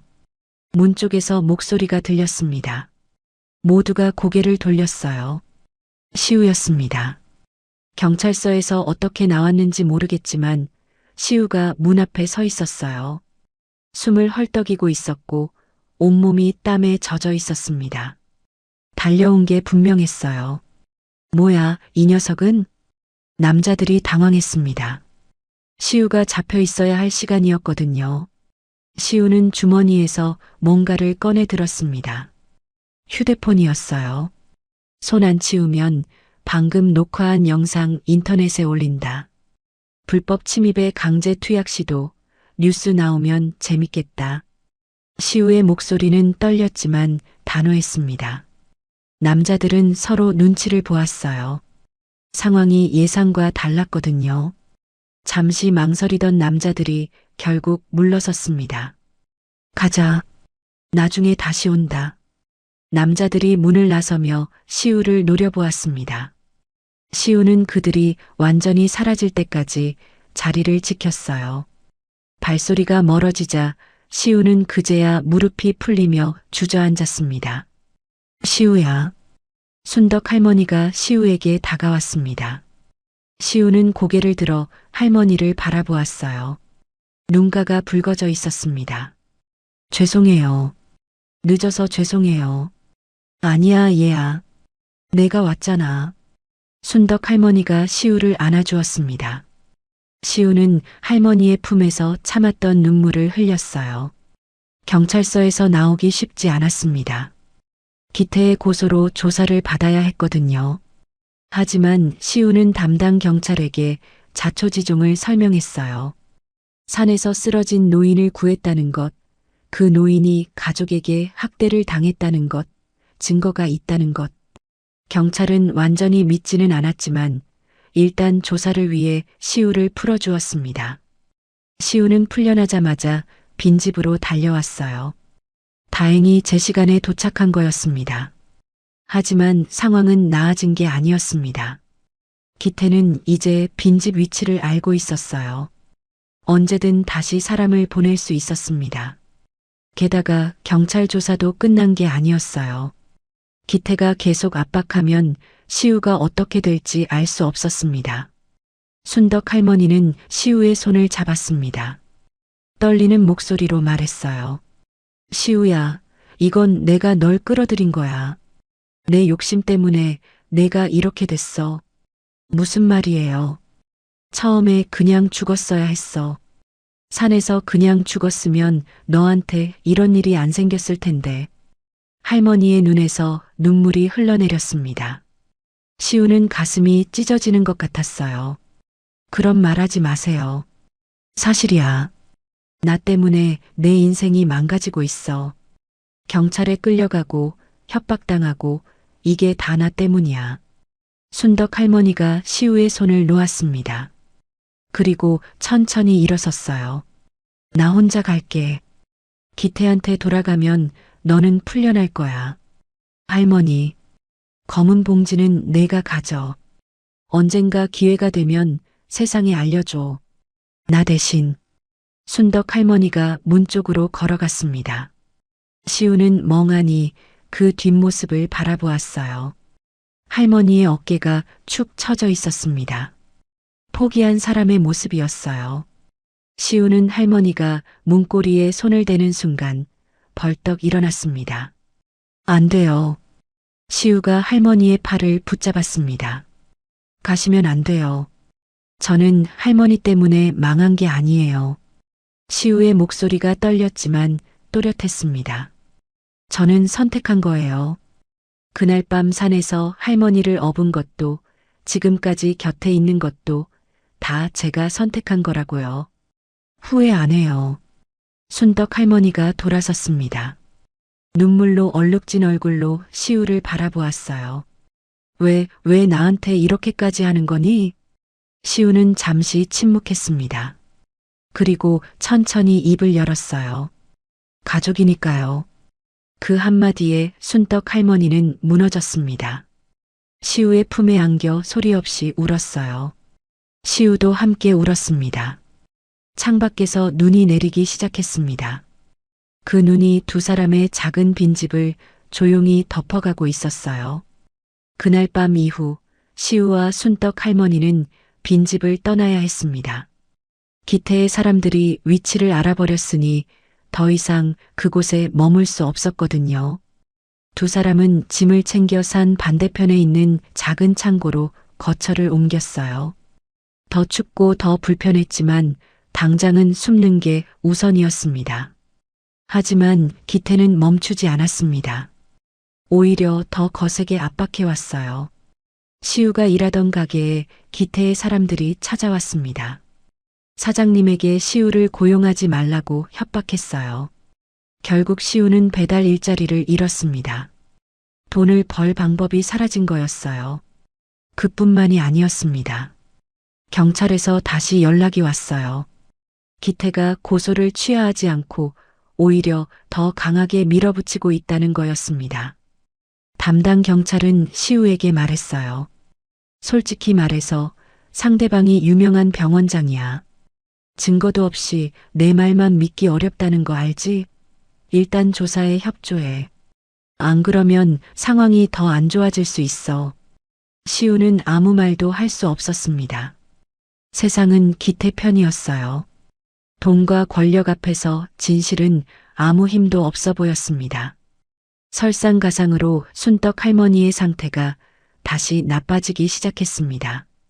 며칠 전 기태의 사람들이 들이닥쳤을 때 받은 충격 때문인 것 같았어요. 악몽을 자주 꾸었고 가끔 기억이 흐려지는 것 같았습니다.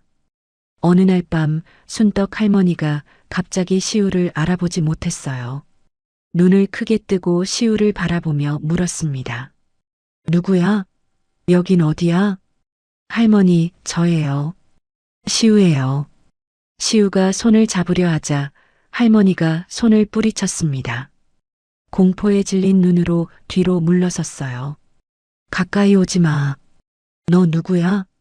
시우는 가슴이 무너지는 것 같았습니다. 할머니가 자신을 잊어버리다니. 혹시 기태가 또 뭔가를 한 걸까요? 아니면 충격 때문에 정말로 기억이 나빠진 걸까요? 다행히 잠시 후 할머니의 정신이 돌아왔습니다. 할머니는 자신이 시우를 못 알아봤다는 걸 깨닫고 눈물을 흘렸어요. 미안해, 시우야. 미안해. 괜찮아요, 할머니. 괜찮아요. 시우는 할머니를 안아주었지만 마음 한구석이 무너져 내리는 것 같았습니다. 이대로는 안 되겠다는 생각이 들었어요. 하지만 어떻게 해야 할지 알 수 없었습니다. 그날 밤 시우는 잠을 이룰 수 없었습니다. 창고 구석에 웅크리고 앉아 생각에 잠겼어요. 머릿속에 온갖 생각이 스쳐 지나갔습니다. 왜 이렇게 됐을까? 그냥 그날 밤 산에서 지나쳤으면 어땠을까? 그랬으면 지금쯤 평범하게 배달 일을 하면서 살고 있었을 텐데. 시우는 고개를 저었습니다. 아니야, 그러면 할머니가 죽었을 거야. 그건 안 돼. 하지만 현실은 너무 가혹했습니다. 일자리도 잃고 경찰 조사도 받고 할머니 상태도 나빠지고 도대체 어떻게 해야 하는 걸까요? 시우의 머릿속에 엄마의 얼굴이 떠올랐습니다. 병원 복도에 누워있던 엄마 아무도 도와주지 않았던 그날. 시우는 그때도 아무것도 할 수 없었어요. 그냥 서서 지켜볼 수밖에 없었습니다. 지금도 마찬가지 아닌가. 나는 또 아무것도 못하고 있잖아.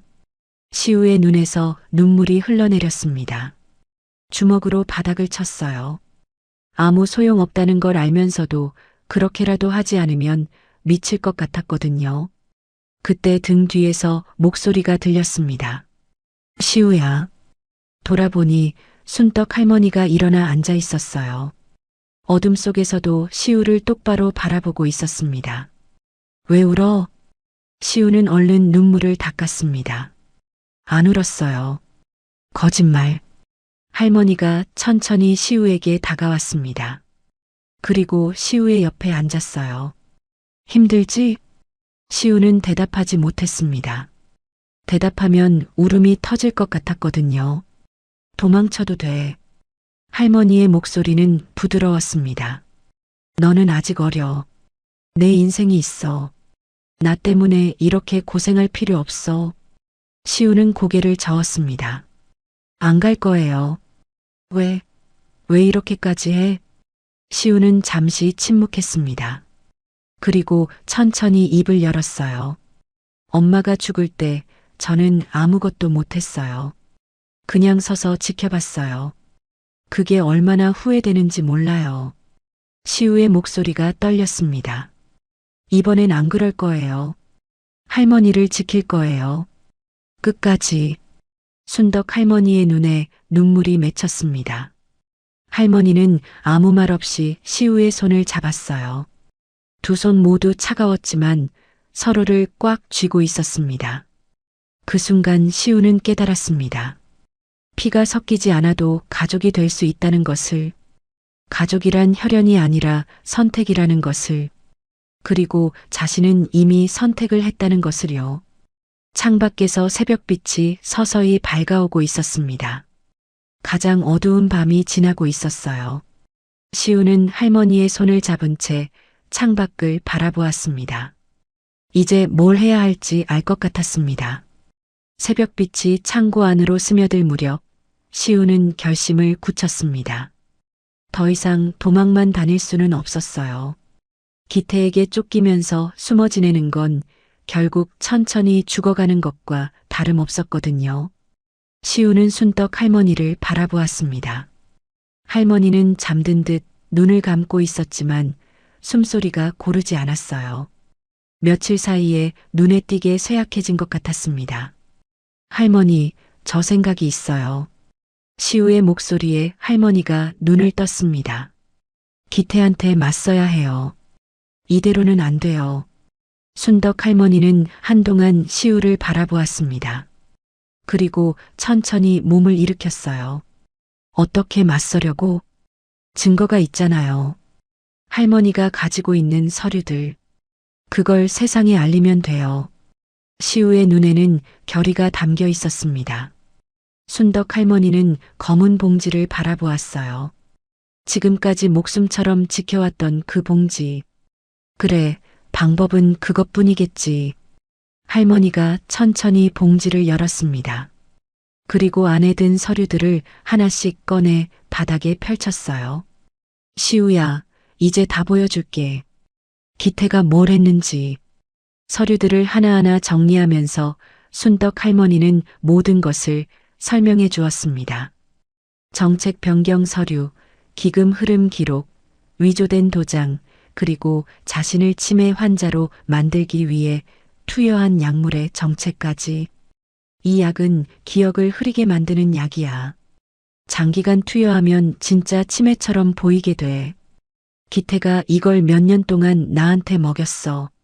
시우는 치가 떨렸습니다. 자기 어머니에게 그런 짓을 하다니. 사람이 어떻게 그럴 수 있는지 이해할 수 없었어요. 할머니, 이제 어떻게 하면 돼요? 경찰에 가면 돼요? 순덕 할머니는 고개를 저었습니다. 경찰은 안 돼. 기태가 손을 썼을 거야. 돈과 권력이 있으면 경찰도 움직일 수 있어. 그럼요. 언론이야. 기자들에게 이 사실을 알려야 해. 세상이 알면 기태도 어떻게 할 수 없어. 시우는 고개를 끄덕였습니다. 그게 맞았어요. 세상에 진실을 알리는 것, 그게 유일한 방법이었습니다. 하지만 문제가 있었어요. 어떻게 기자를 만나느냐는 것이었죠.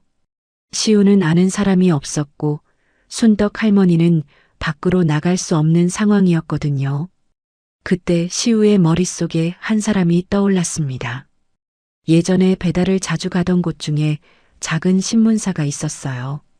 거기서 일하던 기자 한 명이 시우에게 친절하게 대해줬던 기억이 있었습니다. 할머니, 제가 아는 기자가 한 명 있어요. 큰 신문사는 아니지만 혹시 도움이 될 수도 있어요. 순덕 할머니의 눈이 빛났습니다. 정말 그 사람을 만날 수 있어?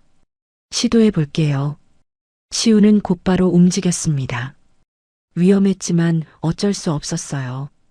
기태의 사람들이 아직 이 근처를 돌아다니고 있을 수도 있었지만 가만히 있으면 상황은 더 나빠질 뿐이었거든요.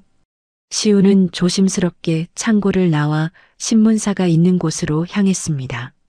모자를 눌러 쓰고 인적이 드문 길로만 다녔어요. 심장이 터질 것처럼 뛰었지만 발걸음을 멈추지 않았습니다. 신문사에 도착했을 때 다행히 그 기자가 있었어요. 이름은 정민우였습니다. 30대 중반쯤 되어 보이는 남자였는데 시우를 보더니 반갑게 맞아주었어요. 배달하던 친구 아니야? 오랜만이다. 근데 무슨 일이야? 시우는 주변을 살피고 나서 조심스럽게 말했습니다. 기자님, 드릴 말씀이 있어요. 중요한 거예요. 민호의 표정이 진지해졌습니다. 시우를 회의실로 데려가더니 문을 닫았어요. 말해봐. 무슨 일인데? 시우는 처음부터 끝까지 모든 것을 말했습니다. 산에서 할머니를 구한 것, 할머니가 병원 설립자라는 것, 기태가 어떤 짓을 했는지, 그리고 증거가 있다는 것까지. 민호는 처음에는 반신반의하는 표정이었어요. 하지만 이야기가 진행될수록 눈빛이 변했습니다. 잠깐, 그 박기태 병원장 말하는 거야?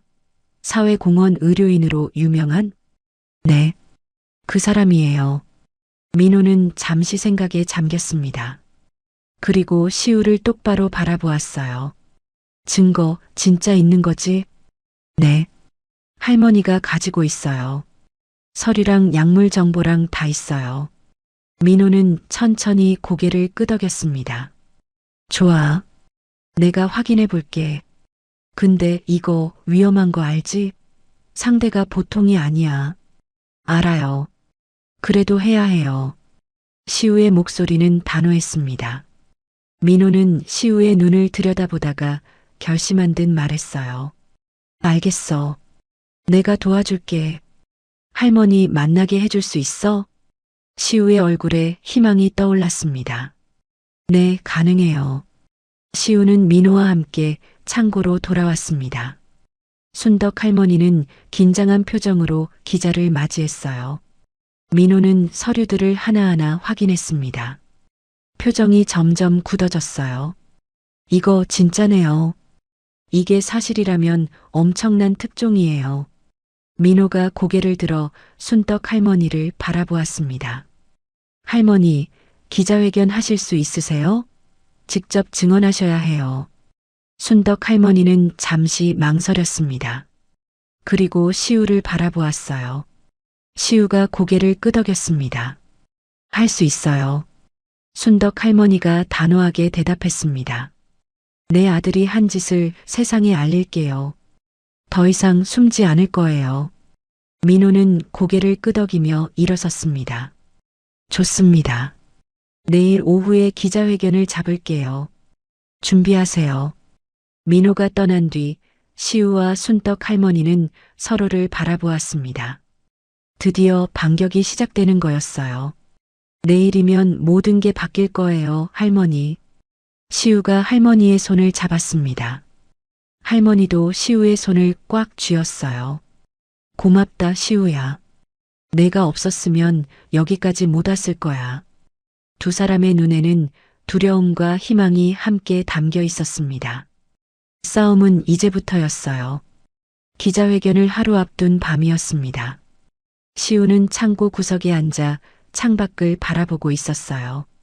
순덕 할머니는 내일을 위해 일찍 잠자리에 들었지만 시우는 도무지 잠이 오지 않았습니다. 내일이면 모든 게 바뀐다. 정말 괜찮을까? 시우는 불안했습니다.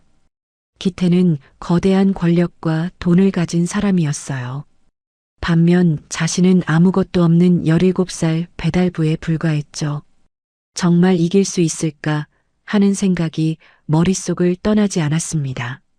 시우의 머릿속에 엄마의 얼굴이 떠올랐습니다. 3년 전 그날 병원 복도에 누워있던 엄마의 모습이요.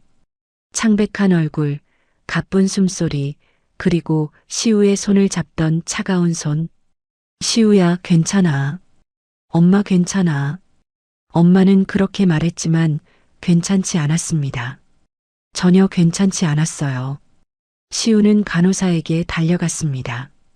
의사 선생님에게도 매달렸어요. 제발 우리 엄마 좀 살려주세요. 제발이요. 하지만 돌아온 대답은 차가웠습니다. 보호자 서명이 없으면 수술을 진행할 수 없어요. 아버지 연락처 알아? 시우는 아버지에게 수십 번 전화했습니다. 하지만 아버지는 받지 않았어요. 나중에 안사실이지만 아버지는 그 시간에 도박장에 있었습니다. 엄마의 병원비로 마지막 도박을 하고 있었던 거예요. 엄마는 그렇게 3시간을 복도에서 기다렸습니다. 그리고 이틀 뒤에 눈을 감았어요. 시우는 아무것도 할 수 없었습니다. 그냥 서서 지켜볼 수밖에 없었죠. 눈물이 볼을 타고 흘러내렸습니다. 시우는 소리 없이 울었어요. 3년이 지났지만 그 기억은 여전히 생생했습니다. 아무것도 못한 자신이, 무력했던 그때의 자신이 너무나 원망스러웠어요. 나는 또 그때처럼 아무것도 못하는 건 아닐까? 두려움이 밀려왔습니다. 내일 기자회견이 실패하면 어떡하지? 기태가 또 무슨 짓을 하면 어떡하지? 할머니한테 무슨 일이 생기면 어떡하지? 시우는 무릎을 끌어안고 몸을 웅크렸습니다. 도망치고 싶었어요. 이 모든 것에서 벗어나고 싶었습니다. 그때 할머니의 목소리가 머릿속에 떠올랐어요. 며칠 전 할머니가 했던 말이었습니다. 도망쳐도 돼. 너는 아직 어려. 내 인생이 있어. 할머니는 그렇게 말했었죠. 시우를 걱정하는 마음에서 한 말이었어요. 하지만 시우는 그때 뭐라고 대답했었을까요? 안 갈 거예요. 저는 선택한 거예요. 시우는 그렇게 대답했었습니다. 그리고 지금도 그 마음은 변하지 않았어요. 시우는 천천히 고개를 들었습니다. 눈물을 닦고 창밖을 바라보았어요. 밤하늘에 별이 몇 개 떠 있었습니다. 나는 선택했어.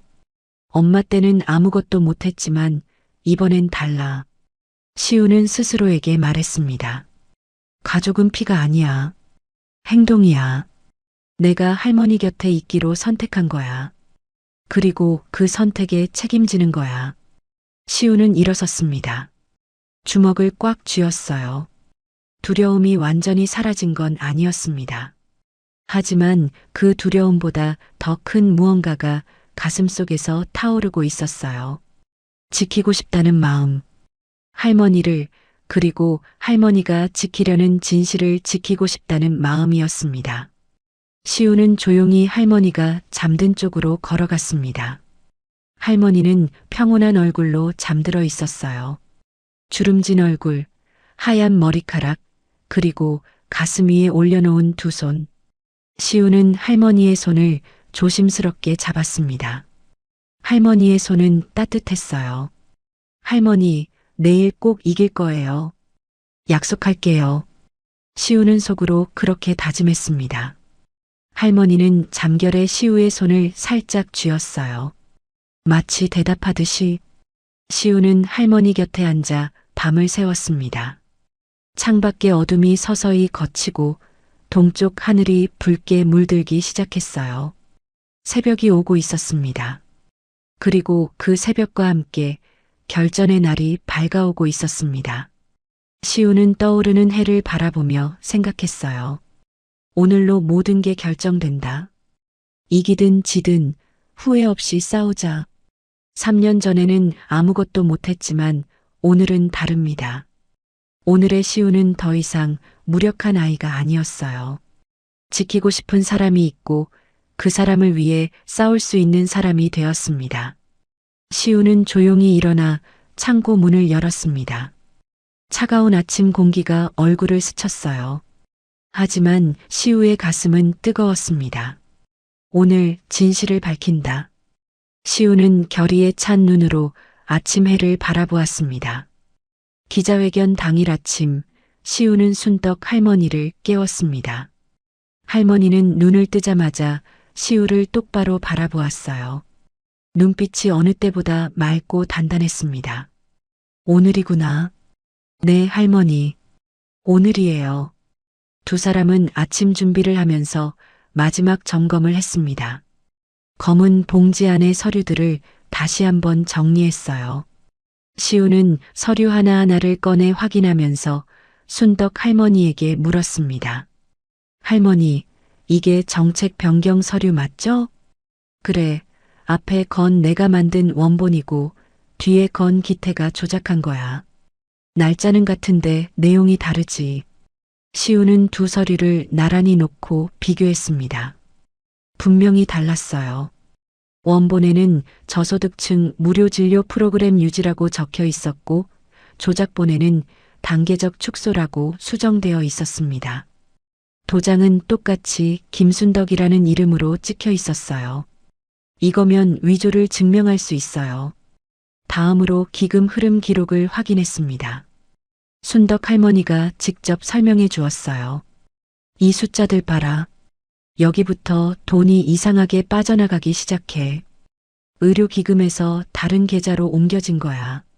그 계좌는 기태가 개인적으로 관리하는 곳이야. 시우는 메모를 꼼꼼히 읽었습니다. 금액이 상당했어요. 수년에 걸쳐 빼돌린 돈이 수십억 원에 달했습니다. 이 돈이면 얼마나 많은 사람들을 치료할 수 있었을까요? 시우의 목소리가 떨렸습니다. 순덕 할머니는 고개를 끄덕였어요. 그래.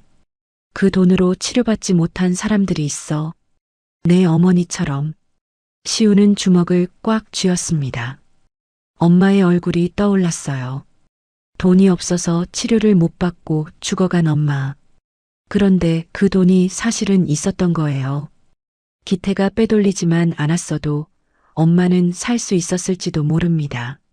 마지막으로 순덕 할머니가 약물에 대해 설명했습니다. 이건 내가 먹었던 약의 성분을 적은 거야.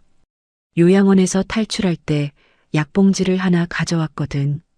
이 약은 장기간 복용하면 기억력을 심하게 떨어뜨려 치매처럼 보이게 만드는 거지. 그래서 할머니가 기억을 잃었던 거예요? 그래. 약을 안 먹으니까 기억이 조금씩 돌아왔어. 이제는 다 기억나. 순덕 할머니의 눈빛이 슬프면서도 단호했습니다. 내 아들이 나한테 약을 먹여서 미치게 만들었어. 그리고 깊은 산속에 버렸지. 내가 알고 있는 모든 걸 세상에서 지우려고. 시우는 할머니의 손을 잡았습니다. 오늘 다 밝혀요. 기태가 뭘 했는지 세상이 알게 해요. 순덕 할머니가 고개를 끄덕였습니다. 두 사람은 함께 창고를 나섰습니다. 민호 기자가 보낸 차가 근처에서 기다리고 있었어요. 차에 오르면서 시우는 순덕 할머니를 부축했습니다. 할머니의 몸은 여전히 약했지만 눈빛만큼은 흔들림이 없었어요. 차 안에서 민호가 일정을 설명해 주었습니다. 3시에 기자회견이 시작됩니다. 할머니께서 먼저 증언하시고 서류들을 공개할 거예요. 여러 언론사에 미리 연락해뒀습니다. 기태가 방해하면 어떡해요? 시우가 물었습니다.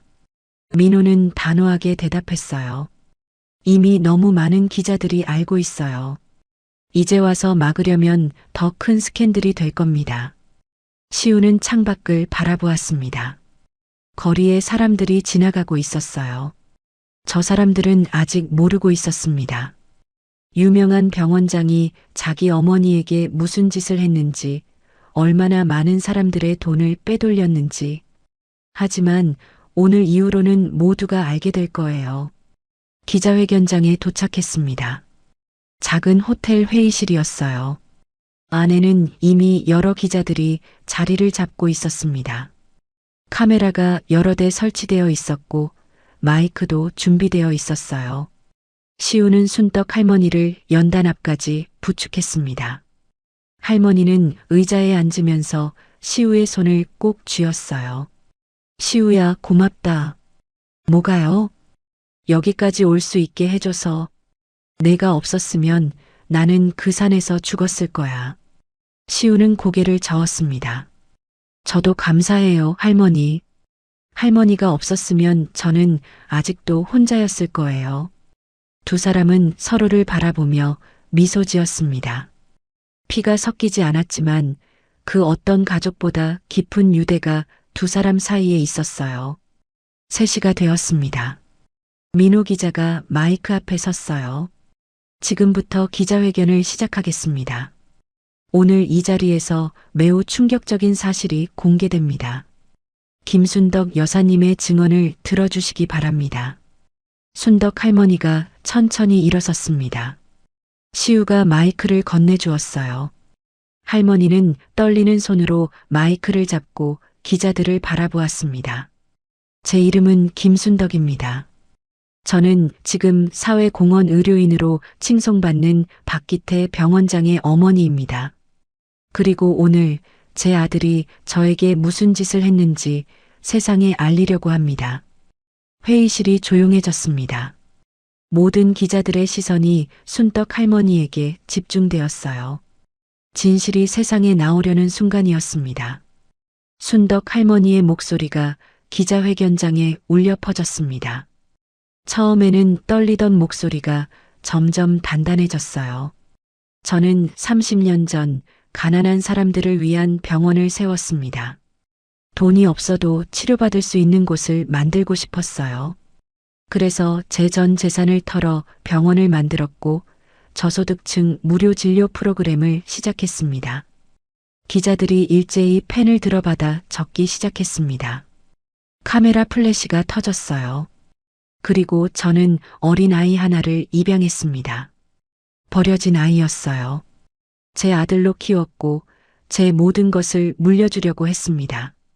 그 아이가 바로 지금 사회공헌 의료인으로 칭송받는 박기태입니다. 회의실이 술렁였습니다. 기자들이 서로 얼굴을 쳐다보았어요.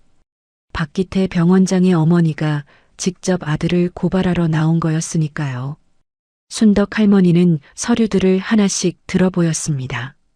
이것은 제가 만든 원래 정책 서류입니다. 무료 진료 프로그램을 유지하라는 내용이 담겨 있어요. 그리고 이것은 기태가 조작한 서류입니다. 제 이름과 도장을 도용해서 무료 진료를 축소하라는 내용으로 바꿔놓았어요. 할머니가 두 서류를 나란히 들어 올렸습니다. 기자들이 앞다퉈 사진을 찍었어요. 기태는 제 이름을 이용해서 병원 정책을 바꿨습니다. 무료 진료를 줄이고 그 돈을 빼돌렸어요. 수년에 걸쳐 수십억 원을 횡령했습니다. 할머니의 목소리가 높아졌습니다. 그 돈은 가난한 환자들을 위한 것이었습니다. 그 돈이 있었다면 치료받을 수 있었던 사람들이 있어요. 돈이 없어서 죽어간 사람들이 있습니다. 시우는 할머니의 옆에 서서 주먹을 꽉 쥐고 있었습니다. 엄마의 얼굴이 떠올랐거든요. 순덕 할머니는 계속 말을 이었습니다. 저는 이 사실을 알고 기태에게 따졌습니다. 그랬더니 기태가 저한테 한 짓을 아십니까? 할머니의 눈에 눈물이 맺혔습니다. 제 아들이 저한테 약을 먹였습니다. 기억을 잃게 만드는 약이었어요. 그리고 저를 깊은 산속 요양원에 가뒀습니다. 치매 환자라면서요. 저는 치매가 아니었습니다. 아들이 약을 먹여서 그렇게 만든 거예요. 회의실이 충격에 빠졌습니다. 기자들의 표정이 경악으로 물들었어요. 저는 요양원에서 탈출해 산을 헤매다 쓰러졌습니다. 그리고 이 아이가 저를 구해줬어요. 순덕 할머니가 시우를 가리켰습니다. 모든 시선이 시우에게 쏠렸어요. 이 아이는 한겨울 눈보라 속에서 쓰러진 저를 발견했습니다. 모른 척 지나갈 수도 있었어요. 하지만 이 아이는 저를 등에 업고 산을 내려왔습니다. 아무 대가도 바라지 않고요. 시우는 얼굴이 붉어졌습니다. 하지만 할머니의 손을 꼭 잡았어요. 순덕 할머니가 기자들을 똑바로 바라보며 말했습니다. 저는 오늘 선언합니다. 할머니의 목소리가 온 회의실에 울려 퍼졌어요. 나는 아들이 없습니다. 피를 나눈 아들 박기태는 더 이상 내 아들이 아닙니다. 그리고 할머니가 시우의 손을 높이 들어 올렸습니다. 내 아들은 여기 있습니다. 피는 섞이지 않았지만 진짜 가족은 이 아이입니다. 눈보라 속에서 저를 버리지 않은 이 아이가 제 아들입니다.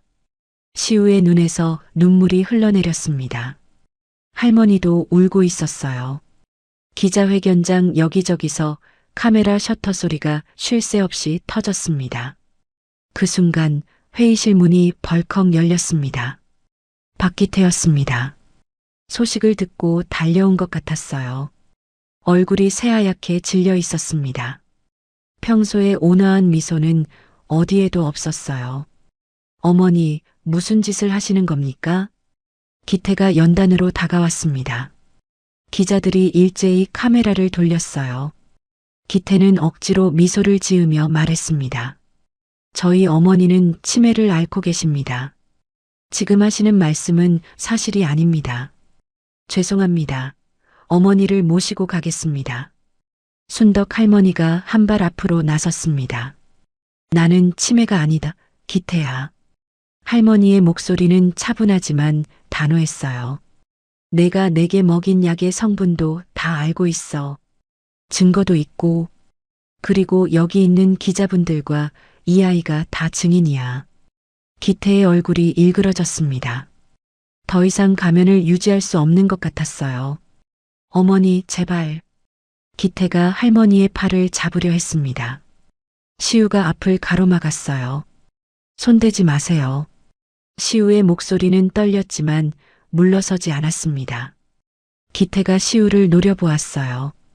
너 이 일에 끼어들면 어떻게 되는지 알아? 알아요. 근데 상관없어요.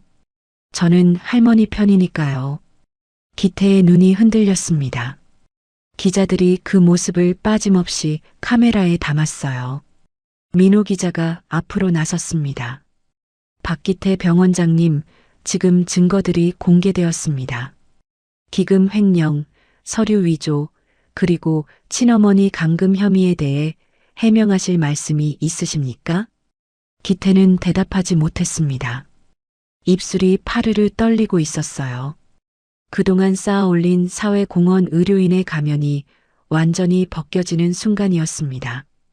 기자회견이 끝난 뒤 기태는 경찰에 의해 연행되었습니다. 병원 앞에는 취재진이 몰려들었고 뉴스에는 이 소식이 대대적으로 보도되었어요.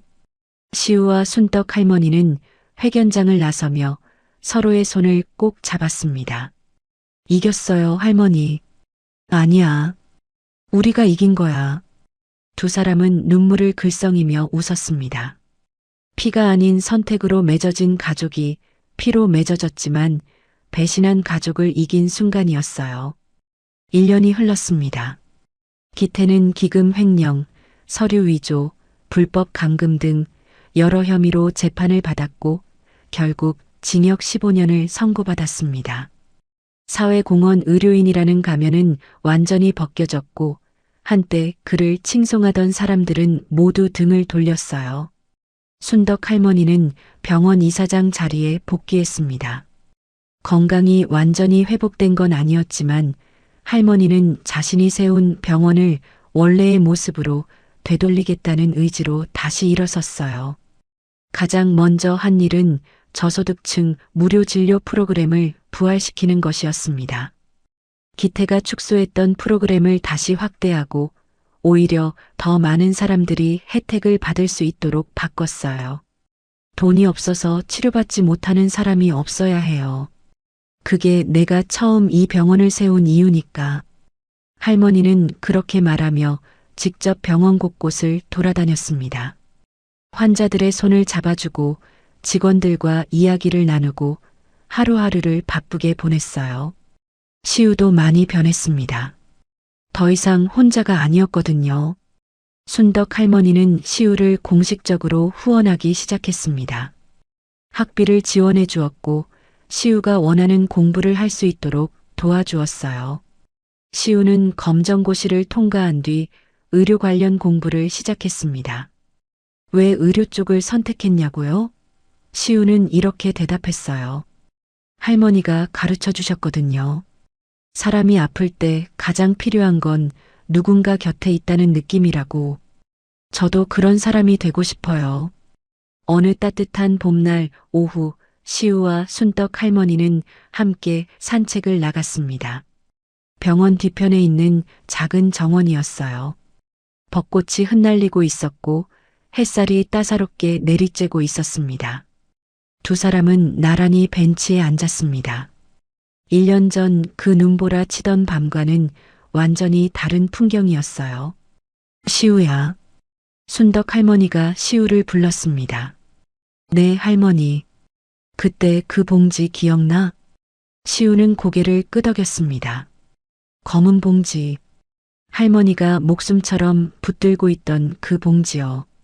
그 봉지는 이제 없어졌어요. 안에 있던 서류들은 재판 증거로 제출됐고 진실은 세상에 알려졌으니까요. 더 이상 숨길 것도 지킬 것도 없었습니다. 그 봉지가 없어지니까 어떤 기분이에요? 시우가 물었습니다. 할머니는 잠시 생각하다가 미소 지었어요. 홀가분해. 더 이상 짊어지고 다닐 게 없으니까. 시우도 웃었습니다. 저도 그래요. 이제 더 이상 도망 다니지 않아도 되니까요. 두 사람은 한동안 말없이 벚꽃을 바라보았습니다. 꽃잎이 바람에 흩날려 두 사람의 어깨 위로 내려앉았어요. 할머니가 먼저 입을 열었습니다. 시우야, 고마워. 뭐가요? 내 손을 놓지 않아줘서. 그날 밤 산에서도 그 이후로도 계속.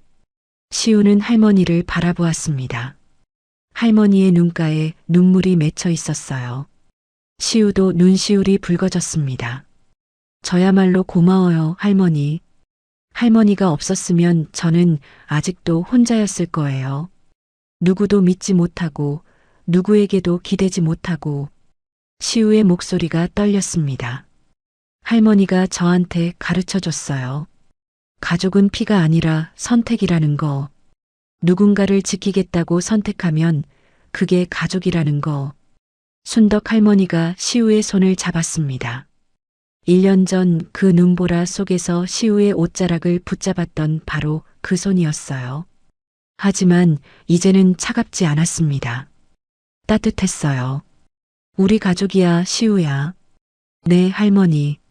우리 가족이에요. 두 사람은 손을 꼭 잡은 채 나란히 앉아 있었습니다. 벚꽃이 흩날리는 따뜻한 봄날, 피가 아닌 선택으로 맺어진 가족이 함께 같은 방향을 바라보고 있었어요. 1년 전 한겨울밤, 시우는 눈보라 속에서 쓰러진 노인을 발견했습니다. 그때 시우는 선택했어요. 외면하지 않겠다고, 이 사람을 지키겠다고. 그 선택이 시우의 인생을 바꿨습니다. 혼자였던 아이에게 가족이 생겼고, 아무것도 없던 아이에게 미래가 생겼어요. 가족은 피로 맺어지는 게 아닙니다. 선택으로 맺어지는 거예요. 누군가를 지키겠다고 마음먹는 순간 그 사람은 이미 가족입니다. 시우와 순떡 할머니는 서로를 선택했습니다. 그리고 그 선택은 두 사람 모두를 구했어요. 벚꽃잎이 바람에 실려 멀리 날아갔습니다. 두 사람의 손은 여전히 꼭 맞잡혀 있었어요. 이것이 시우와 순떡 할머니의 이야기입니다. 피가 아닌 선택으로 맺어진 가족의 이야기, 그리고 진실이 마침내 빛을 본 이야기였습니다.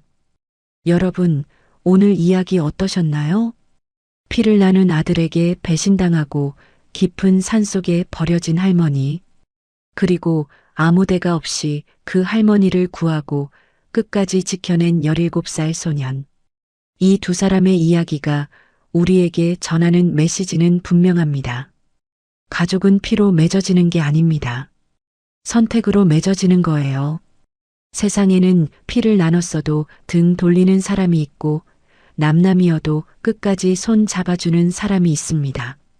진짜 가족은 혈연이 아니라 행동으로 증명되는 거예요.